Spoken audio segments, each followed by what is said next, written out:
Sa madaling salita, ang pananampalataya may baluti. At yung baluti daw, sabi ni Kristo, dapat isuot natin yan araw-araw para bago mabango lagi. Nasubukan nyo ba magdamit kayo ng isang linggo? Hindi pagpalit ng underwear, hindi pagpalit ng bra, hindi pagpalit ng damit, pantalon, shirt, pant. No, ano pakiramdam nyo? Mabango ba kayo? No. Walang improvement. Fine. No?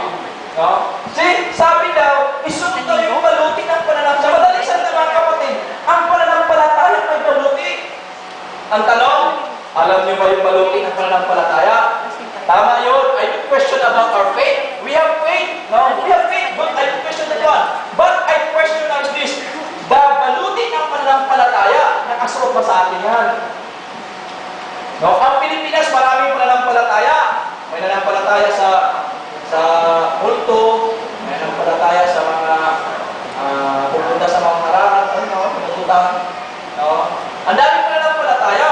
Sa Biblia, para makapaghanda daw tayo sa darating na katapusan ng mundo, ay mag-isuot daw natin yung baluti ng pananampalataya. It's very important, guys. Church, very important. We have faith, but within that faith, mayroon pang baluti ang pananampalataya. Yun ba ang isuot natin? Ang tanong, alam niyo po ba ano yung baluti ng pananampalataya na dapat isuot natin? Or, taglay ba natin yung baluti ng pananampalataya? Ano? Dapat isuot natin yan. Kung ang babae po araw-araw nagbibihis ng damit, maya-maya, nagbibihis ng damit, no? Di mo lang hinayang ng sabon, ng mahal-mahal ng sabon, palitan-palitan damit, no? Kung ganun sila, ginagawa nila yun, then, ang ating pananampalataya mayroon siyang baluti, dapat isuot natin yun. Ano yung baluti na yun? Tingnan po tayo sa Romans chapter 10, verse 17. Faith comes from hearing. What are we hearing for? The word of Christ. Isuot natin ang baluti ng pananampalataya. Una yun. Ano yung baluti? Romans 10:17. Kaya nga ang paniniwala ay nanggagaling sa pakikinig. At ang pakikinig ay sa pamagitan ng salita ni Kristo. Ano ibig sabihin yan? It's yung word of God. Sa madaling salita, ang baluti ng pananampalataya, yung bulletproof ng faith, ay yung word of God. Lagi na isuot natin yan. Patunayan ka natin yan. Ephesians chapter 6, verse 10 to 18. Ephesians. Mahaba na to ha. Bear with me. Malapit natin matapos. Ephesians chapter 6, verse 10. Mahaba lang ito. Basahin ko na lang ha. Sa katapusan-tapusay, magpalakas kayo sa Panginoon.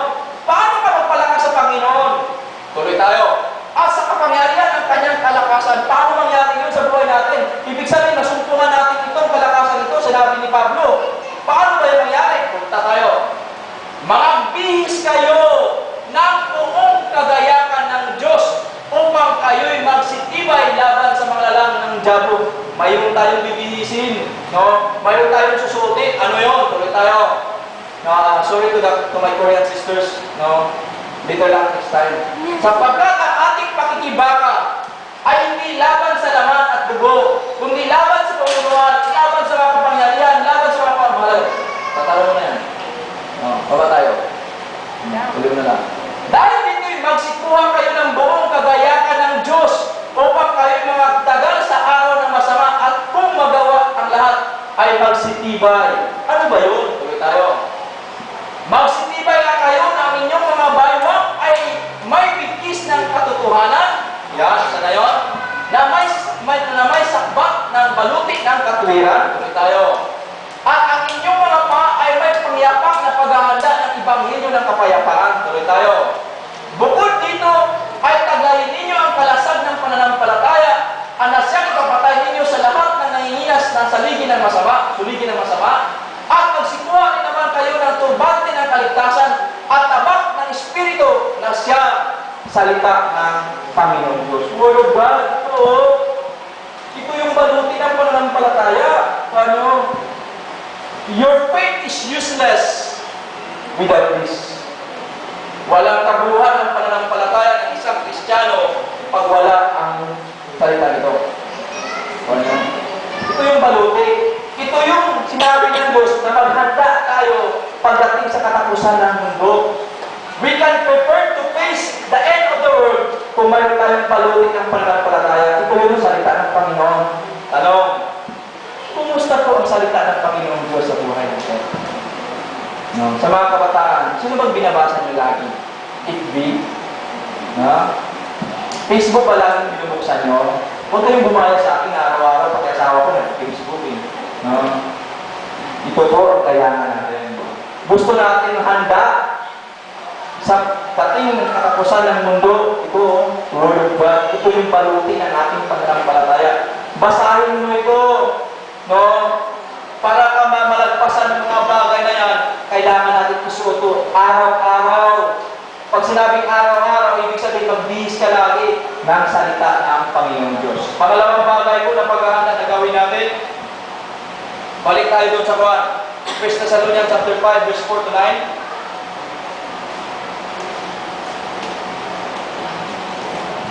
Or, doon na lang tayo muna sa 1. Focus na lang tayo sa 1. Verse 8.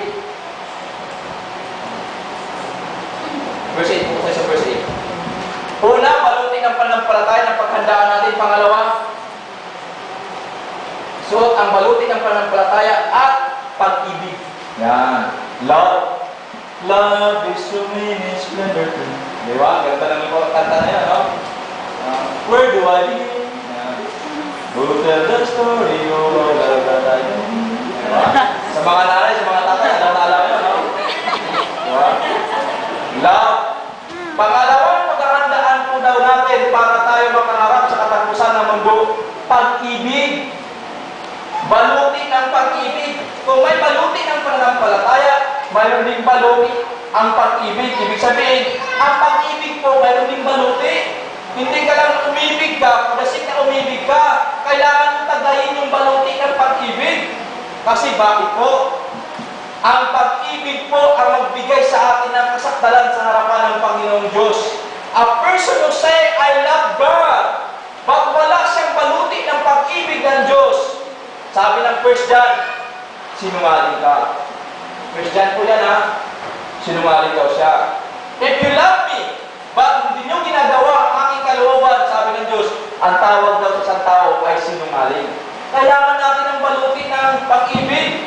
Now, ano naman yung balutin ng pag-ibig na para tagayin natin na yun ang ating paghahandaan pagdating sa huling panahon? Pag dumating yung katapusan ng mundo, mayroon tayong balutin na yun.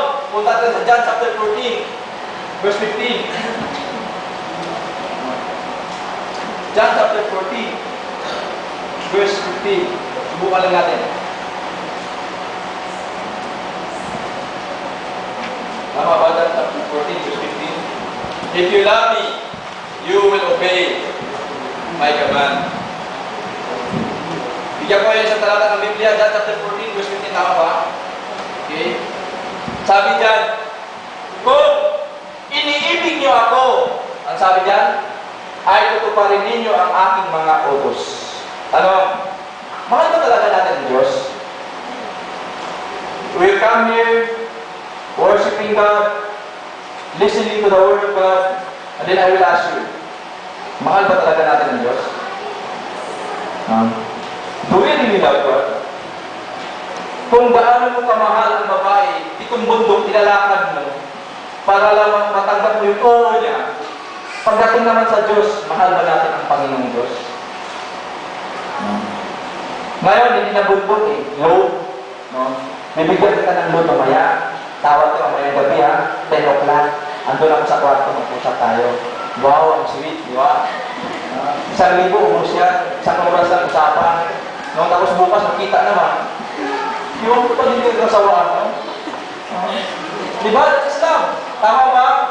Ang love po, hindi nakikialam kung anong gastos niya ang magastos niya. Wala siyang pakialam kung magkano gastos niya. Basta mahal niya ang isang tao, wala siyang pakialam. Paubos yung pera niya.